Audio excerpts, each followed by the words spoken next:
Hello ફૂડી friends, Krishna kitchen ખજાનામાં તમારું સ્વાગત છે. આજે એકદમ હેલ્ધી રેસીપી લઈને આવી છું, સોયાબીનની વડીનું શાક. તો ચલો રેસીપી જોઈ લઈએ. જો તમને મારા વિડીયોઝ પસંદ આવતા હોય તો લાઈક કરો, શેર કરો અને સબસ્ક્રાઈબ કરો. સોયા ચંક્સને અડધો કલાક પહેલાં મેં પલાળીને રાખેલા હતા.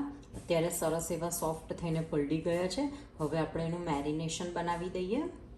3 ટેબલસ્પૂન મોળું આપણે દહીં લઈશું. એડ કરીશું સોલ્ટ, ધાણા જીરું, હળદર, લાલ મરચું, ગરમ મસાલો, કસૂરી મેથી ક્રશ કરીને એડ કરીશું. 1 ટીસ્પૂન જેટલું ઓઇલ લઈશું. 1 ટેબલસ્પૂન બેસન. હવે આપણે મિક્સ કરી લઈશું એને.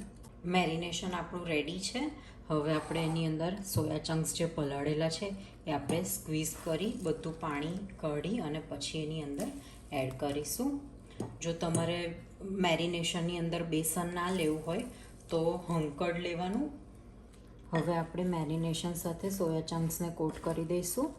સોયાબીનનો ટેસ્ટ એકદમ બ્લેન્ડ હોય છે, એમાં કોઈ ફ્લેવર નથી હોતી, એટલે આવી રીતના આપણે મેરિનેશન કરીને એની સબ્જી બનાવીએ તો એકદમ ફ્લેવરફુલ સબ્જી રેડી થાય છે.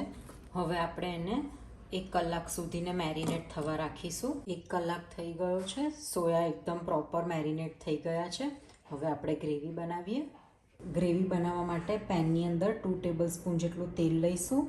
તેલ ગરમ થાય એટલે લઈશું જીરું, હિંગ, હળદર, ટામેટાં અને કેપ્સિકમની પ્યુરી છે આપણે મિક્સ કરી લઈશું.